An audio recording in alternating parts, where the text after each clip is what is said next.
1 cup milk ಪೌಡ್ರನ್ನ use ಮಾಡಿ ನಾವಿಲ್ಲಿ ರಸಭರಿತವಾದ ಗುಲಾಬ್ ಜಾಮೂನನ್ನು ಹೇಗೆ ಮಾಡ್ಕೊಳ್ಳೋದು ಅಂತ ಇವತ್ತಿನ ವಿಡಿಯೋದಲ್ಲಿ ನೋಡ್ಕೊಳ್ಳೋಣ. ನಾನಿಲ್ಲಿ ಒಂದು ಮಿಕ್ಸಿಂಗ್ ಬೌಲ್ನ ಇಟ್ಕೊಂಡಿದ್ದೀನಿ.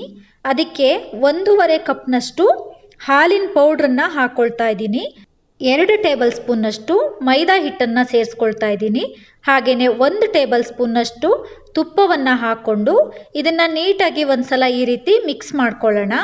ಬೇಕು ಅಂತ ಅಂದರೆ 1 ಚಿಟಿಕೆಯಷ್ಟು ಅಡುಗೆ ಸೋಡಾವನ್ನು ನೀವು ಇಲ್ಲಿ ಯೂಸ್ ಮಾಡ್ಕೋಬಹುದು. ಮಿಕ್ಸ್ ಮಾಡಿದ್ದಾದಮೇಲೆ ನಾನಿಲ್ಲಿ ಸ್ವಲ್ಪ ಹಾಲನ್ನು ಹಾಕ್ಕೊಂಡು ಇದನ್ನು ಕಲಿಸ್ಕೊಳ್ತಾ ಇದ್ದೀನಿ. ಈ ರೀತಿಯಾಗಿ ಮಿಲ್ಕ್ ಪೌಡ್ರು ಬೇಗ ನೀರಾಗುವಂಥ ಚಾನ್ಸಸ್ ಇರುತ್ತೆ.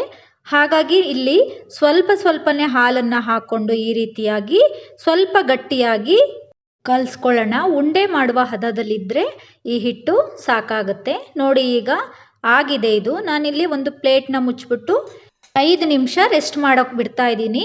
ಈಗ ನೋಡಿ ಇದು ಆಗಿದೆ 5 ನಿಮಿಷ. ನಾನಿಲ್ಲಿ ಇದರಿಂದ ಸ್ವಲ್ಪ ತಗೊಂಡು ಉಂಡೆಗಳನ್ನಾಗಿ ಮಾಡ್ಕೊಳ್ತಾ ಇದ್ದೀನಿ. ತುಂಬ ದೊಡ್ಡದಾಗಿ ಮಾಡ್ಕೊಳ್ಳೋಕೆ ಹೋಗಬಾರ್ದು, ಒಳಗಡೆ ಎಲ್ಲ ನೀಟಾಗಿ ಬೇಯೋದಿಲ್ಲ. ಮೀಡಿಯಮ್ ಸೈಜಿನ ಉಂಡೆಗಳನ್ನು ಮಾಡ್ಕೋಬೇಕು.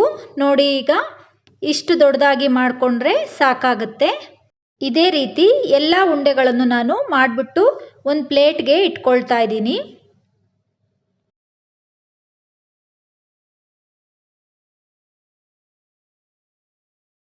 ಈಗ ಇದಕ್ಕೆ ಬೇಕಾದ ಶುಗರ್ ಸಿರಪ್ಪನ್ನು ಮಾಡ್ಕೊಳ್ಳೋಣ. ನಾನಿಲ್ಲಿ 2 ಕಪ್ನಷ್ಟು ಶುಗರ್ನ ಹಾಕ್ಕೊಳ್ತಾ ಇದ್ದೀನಿ. ಹಾಗೆಯೇ ಅದೇ ಕಪ್ನಲ್ಲಿ 2 ಕಪ್ನಷ್ಟು ನೀರನ್ನು ಹಾಕ್ಕೊಳ್ತಾ ಇದ್ದೀನಿ. ಸ್ಮೆಲ್ಗೋಸ್ಕರ 3 ಏಲಕ್ಕಿನ ಜಜ್ಜಿಬಿಟ್ಟು ಹಾಕ್ಕೊಳ್ತಾ ಇದ್ದೀನಿ. ಈಗ ಒಂದ್ಸಲ ಮಿಕ್ಸ್ ಮಾಡಿಕೊಂಡು ಇದನ್ನು ಸ್ವಲ್ಪ ಕುದಿಸ್ಕೊಳ್ಳೋಣ.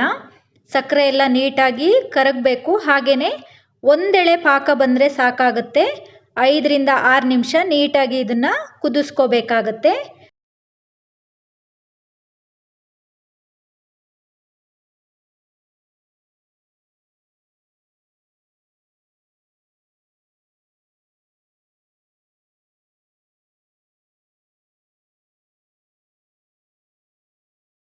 ಸಕ್ಕರೆ ಪಾಕ ಗಟ್ಟಿಯಾಗಬಾರ್ದು ಅನ್ನೋ ಉದ್ದೇಶದಿಂದ ನಾನಿಲ್ಲಿ ಅರ್ಧ ಟೇಬಲ್ ಸ್ಪೂನ್ನಷ್ಟು ನಿಂಬೆಹಣ್ಣಿನ ರಸವನ್ನು ಹಾಕ್ಬಿಟ್ಟು ಒಂದು ಲಿಡ್ನ ಕ್ಲೋಸ್ ಮಾಡಿ ಸೈಡಿಗೆ ಎತ್ತಿಟ್ಕೊಳ್ತಾ ಇದ್ದೀನಿ.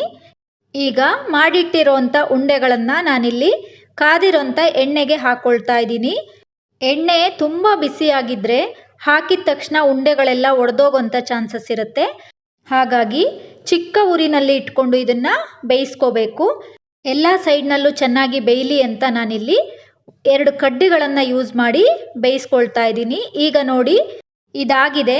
ನಾನೀಗ ಇದನ್ನು ತೆಗೆದುಬಿಟ್ಟು ಬಿಸಿಯಾದಂತಹ ಶುಗರ್ ಸಿರಪ್ಗೆ ಹಾಕ್ಕೊಳ್ತಾ ಇದ್ದೀನಿ.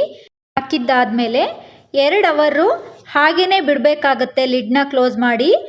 ನೋಡಿದ್ರಲ್ಲ, 1 ಕಪ್ ಮಿಲ್ಕ್ ಪೌಡರಿಂದ 15 ರಿಂದ 20 ಗುಲಾಬ್ ಜಾಮೂನ್ಗಳನ್ನು ಮಾಡ್ಕೋಬಹುದು ತುಂಬ ಈಸಿಯಾಗಿ.